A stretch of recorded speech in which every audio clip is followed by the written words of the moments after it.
Episode start అవ్వంగానే Rohini ఎక్కడా కనిపించకపోవడంతో బాలు, మీనా, మనోజ్ ఇంటికి చేరుకుంటారు. రావడంతోనే మనోజ్ వాళ్ళమ్మకి బాలుపై కంప్లైంట్ ఇస్తూ ఉంటారు. అమ్మా, వీడు నన్ను ఎంత టార్చర్ చేశాడో తెలుసా? రోహిణి ఇక దొరకదు, నువ్వు సన్యాసం పుచ్చుకోరా అని చెప్పి నన్ను ఎంతగా వేధిస్తున్నాడో అని చెప్పి మనోజ్ వాళ్ళ అమ్మ దగ్గర బాలు మాట్లాడిన మాటలన్నీ చెప్పుకుంటూ ఏడుస్తూ ఉంటారు. ఒరే, ఏంట్రా నువ్వు అని అంటుంది ప్రభావతి. అవును, నేనేమైనా తప్పుగా అన్నానా? వీడి మూలాన ఈరోజు కిరాయి అంతా పోయింది. వీడేమో మా ఇద్దరి మూలాన ఆ పార్లనమ్మ వెళ్ళిపోయిందని నింద వేస్తున్నాడు. ఒరేయ్, నేనేమైనా తప్పుగా అన్నానా? నువ్వు ఎవరిని ప్రేమించినా వాళ్ళని మోసం చేస్తారు. ఈసారి రోహిణిని నువ్వు మోసం చేశావు, వెళ్ళిపోయింది, అంతే కదా. అయినా పౌరుషం పొడుచుకొస్తుంది. కిరాయికి ఈరోజు నేను కారుని నడిపితే 3,000 వచ్చేది. కిలోమీటర్కి 15 రూపాయలు తీసుకుంటాను. నా 3,000 నాకివ్వు అని చెప్పి అంటూ ఉంటారు బాలు. ఇక మీనా బాలుని ఆగమంటూ సైగ చేస్తుంది. ఇంతలో రోహిణి కరెక్ట్గా వచ్చి ఆపుతావా అని అంటుంది. ఒక్కసారిగా అందరూ రోహిణి రావడంతో గుమ్మం వైపు చూస్తారు. పరుగున మనోజ్ రోహిణి దగ్గరికి వెళ్ళి కౌగిలించుకొని, రోహిణి వచ్చేసావా? నీకు నేను అబద్ధం చెప్పాను, కానీ నువ్వంటే ఇష్టం లేక కాదు.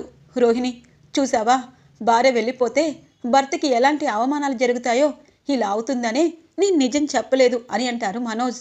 మనోజ్, నువ్వాగు. ఎక్కడికి వెళ్ళావు పార్లరమ్మా, వీణ్ణి వదిలేసి అని అంటారు.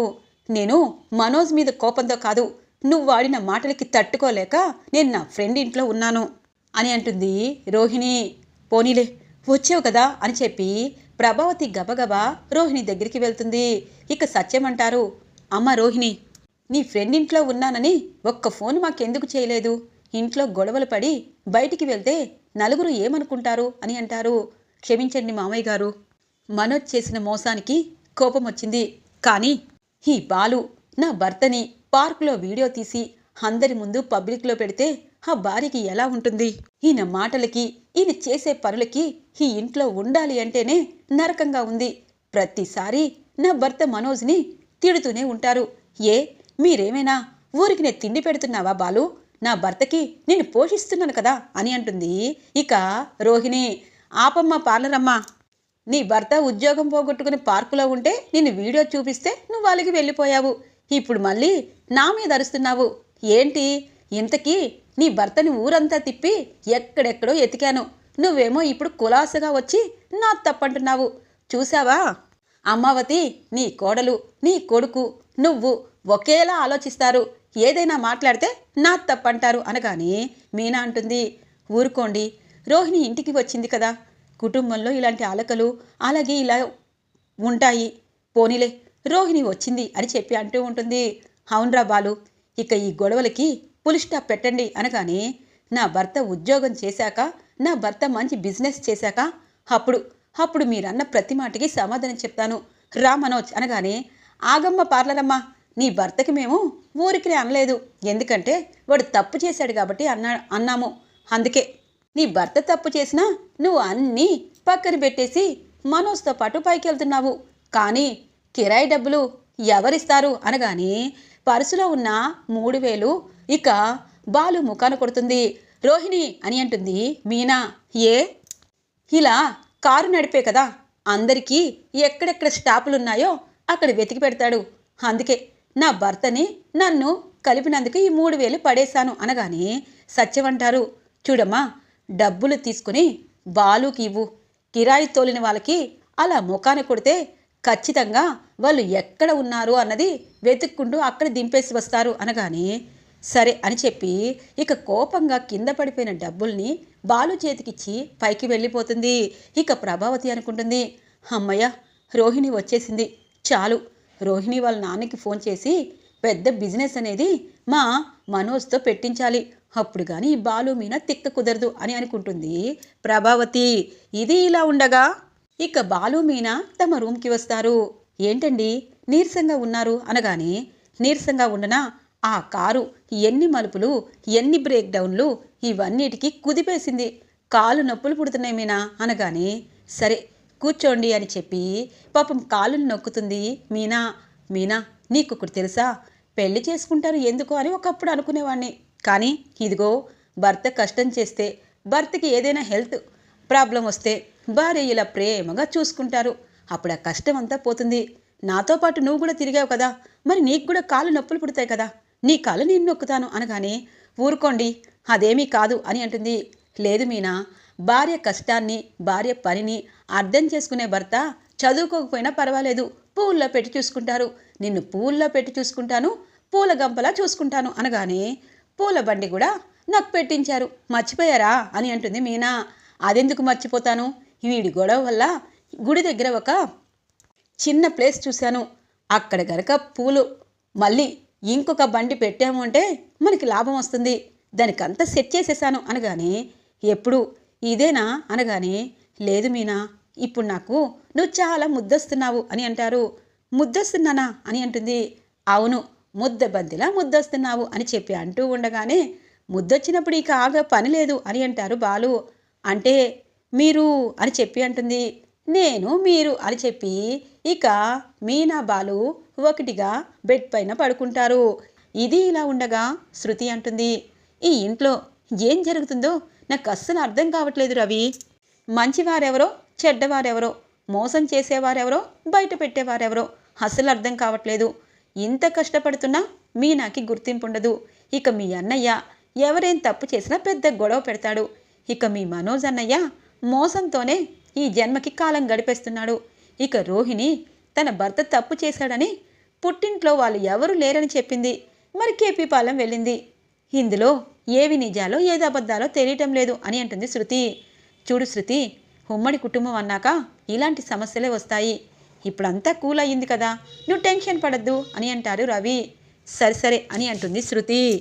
తెల్లగా తెల్లవారుతుంది. ఇక మీనా తన పూల కొట్లో పూలను అమ్ముతూ చాలా సంతోషంగా కనిపిస్తూ ఉంటుంది.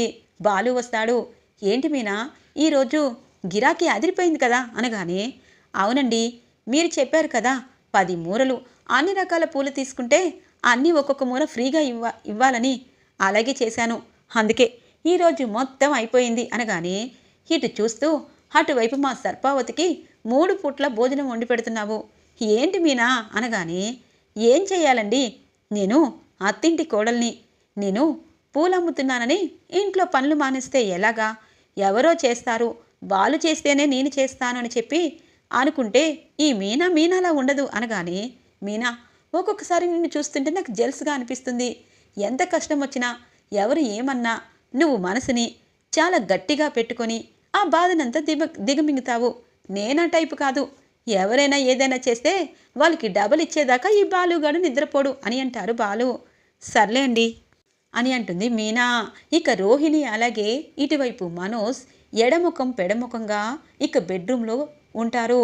ఇక మనోజ్ రోహిణి దగ్గరికి వచ్చి, రోహిణి ఇప్పటికైనా నన్ను క్షమించు, మంచి ఉద్యోగం నేను తీసుకుంటాను, మంచి ఉద్యోగం వెతుక్కుంటాను అనగానే, తీసుకుంటారో వెతుక్కుంటారో నాకు అవసరం లేదు, కానీ మీరు కూడా బిజినెస్ చేయండి, ఉద్యోగాలు ఎలాగో మీరు చేయలేరని నాకు తెలుసు అని అంటుంది. ఇప్పటికిప్పుడే అంటే ఏం చేయాలి రోహిణి అని అంటారు. ఏం చేస్తారో నాకు అవసరం లేదు, మీ అమ్మగారికి మీ నాన్నగారికి డబ్బులు అడగండి, బిజినెస్ పెట్టండి. అదిగో అక్కడ పూలమ్ముకుంటున్న మీనాకే రోజుకి 1000 రూపాయలు వస్తున్నాయి. రేపు పొద్దున్న బాలు మీనా ఇద్దరూ ఎత్తుకు ఎదుగుతారు. మీరు చదువుకున్నారు కాబట్టి కింద స్థాయిలోనే ఉద్యోగం కోసం వెతుక్కుంటూ ఇలాగే 3 పూట్ల తింటూ ఇంట్లో ఉండాలి అనగానే, రోహిణి నువ్వేనా మాట్లాడుతున్నది, నేనంటే నీకు ఇష్టం కదా అని అంటారు. ఇష్టమే, కానీ భర్త ఇలా పని పాట చేయకపోతే ఏ భార్యకైనా ఇష్టం ఎలా ఉంటుంది? నేను పార్లర్ నడుపుతున్నాను కాబట్టి ఇంట్లో డబ్బులు ఇస్తున్నాను, ఒకవేళ ఇవ్వకపోతే మీ నాన్న మీ అమ్మ మనని ఇంటి నుండి బయటికి గెంటేస్తారు, అప్పుడు ఎలా బ్రతుకుతారు? గుడి దగ్గర ముష్టెత్తుకుంటారా అని అంటుంది. ఇక రోహిణి అదేమీ జరగదులే, రేపు నేను మా అమ్మకి డబ్బులు అడుగుతాను అనగానే, మీ అమ్మ డబ్బులు ఎలా ఇస్తుంది అని అంటుంది రోహిణి. నీకెందుకు, నేను అడుగుతాను అని చెప్పి అంటారు. సరే, మీరు వారం రోజులకల్లా ఒక మంచి బిజినెస్ పెట్టించారు, లేకపోతే శాశ్వతంగా మీకు నేను విడాకులు ఇస్తాను, ఇలాగే సింగిల్గా బ్రతుకుతాను కానీ మీతో మాత్రం ఉండను అని అంటుంది రోహిణి.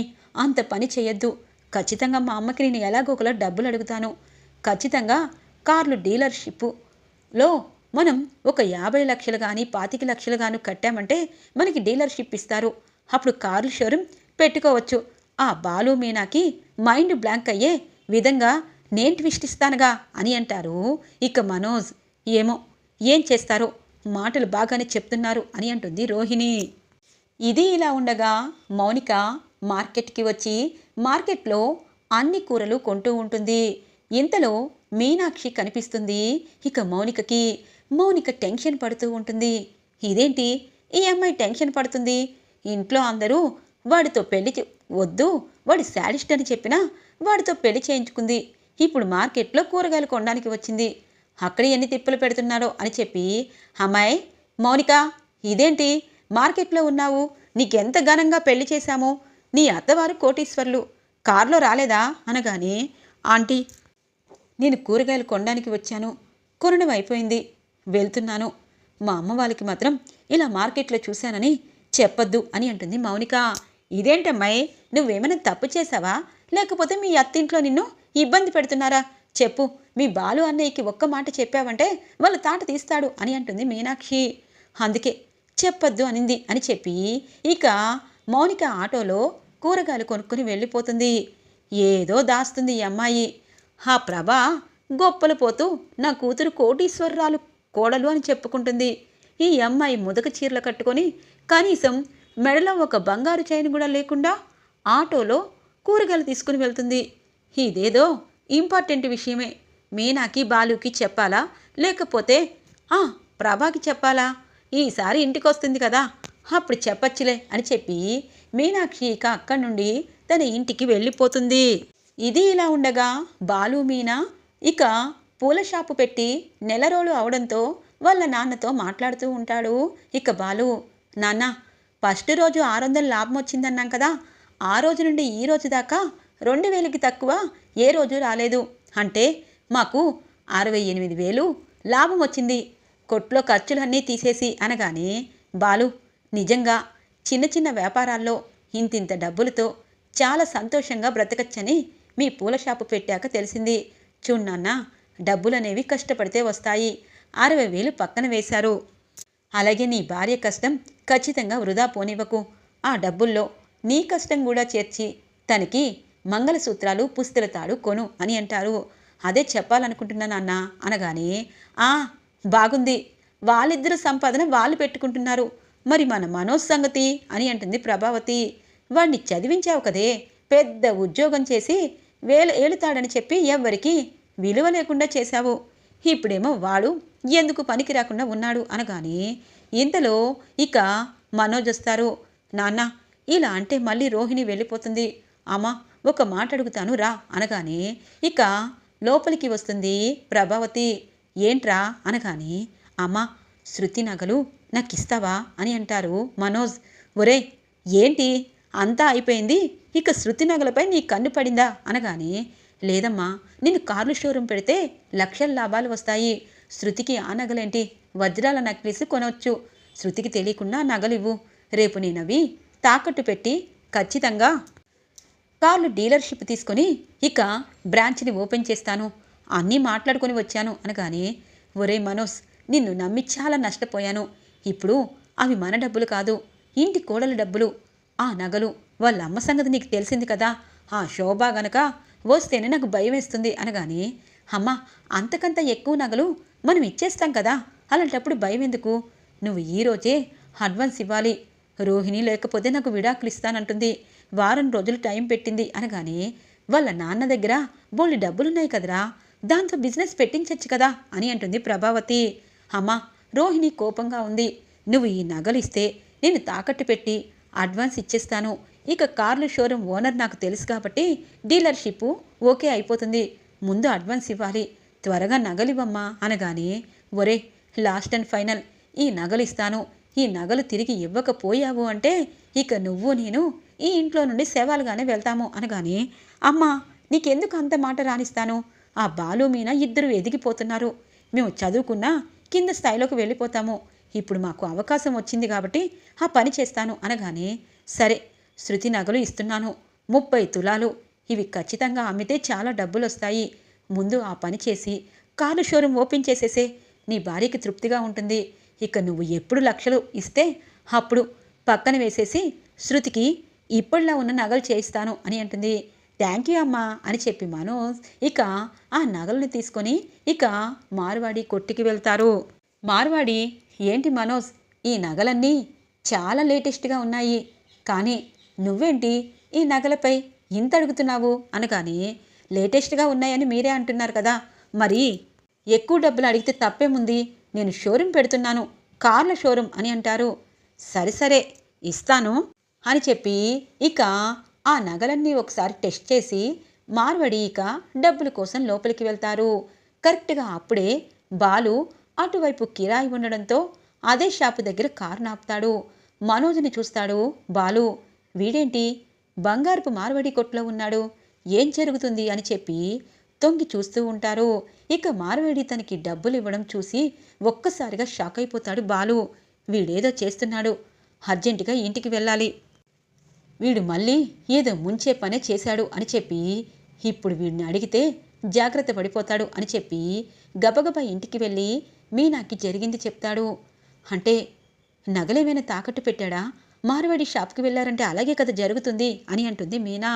ఏమో మీనా, వీడు మళ్ళీ ముంచేటట్టున్నాడు, మా నాన్నకి చెప్తాను, అసలే పార్లరమ్మా ప్రతిదీ నేను చెప్తున్నానని నా మీద కోపముండి కేపీ పాలనలో చుట్టాలు ఉన్నారో లేరో తెలియని ఊరు వెళ్ళింది, ఇప్పుడు మళ్ళీ ఈ మనోజ్ గురించి చెప్తే అంతే సంగతులు అని చెప్పి ఇక సత్యానికి చెప్తాడు జరిగిందంతా.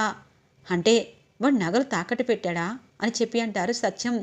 అవునన్న, ఇంటికి వస్తున్నాడుగా, అడగండి, ఇదిగో ఇక్కడ మన సర్పావతి కూడా ఉంది, ఆవిడ గారికి కూడా అనగానే, ఏరా మళ్ళీ ఏం తీసుకొచ్చావు మా పీకల మీదకి అని అంటుంది ప్రభా. తినబోతూ రుచెందుకు సర్పావతి అని చెప్పి, ఏరా మనోజ్ ఎంత డబ్బులు తీసుకొచ్చావు అని అంటారు. ఏరా ఎగతాళిగా ఉందా అని అంటాడు మనోజ్.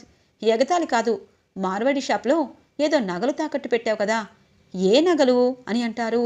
ఇక ప్రభావతి ఒక్కసారిగా షాక్ అవుతుంది.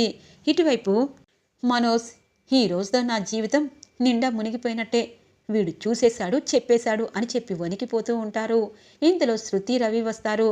ఏంటి మళ్ళీ ఇంట్లో గొడవ, ఏమైందాంటీ అనగానే, అమ్మ శృతి నువ్వు పైకెళ్ళు అనగానే, అర్థమైంది, వీడు నగలు తాకట్టు పెట్టాడు, అమ్మ డబ్బమ్మా డబ్బు డబ్బమ్మా, నీ నగలు మా మనోజ్ గడు తీసుకువెళ్ళి తాకట్టు పెట్టాడు అనగానే, వాట్, ఏం మాట్లాడుతున్నారు అని అడుగుతుంది శృతి. ఒకసారి నీ నగలు చెక్ చేసుకునిరా అని చెప్పి అంటారు బాలు. ఇక పైకి వెళ్తుంది.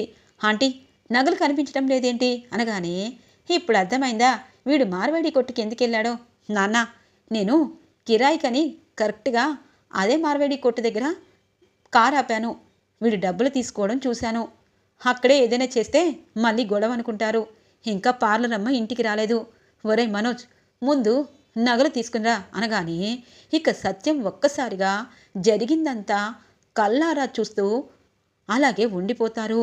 ఇక ప్రభావతి ఏం చెయ్యాలో అర్థం కాదు. ఈరోజు ఎపిసోడ్ ఇలా ఇంట్రెస్టింగ్గా ఎండ్ అవుతుంది ఫ్రెండ్స్. రాబోయే ఎపిసోడ్స్ కోసం మా ఛానల్ని సబ్స్క్రైబ్ చేసుకోండి. Thanks for watching friends.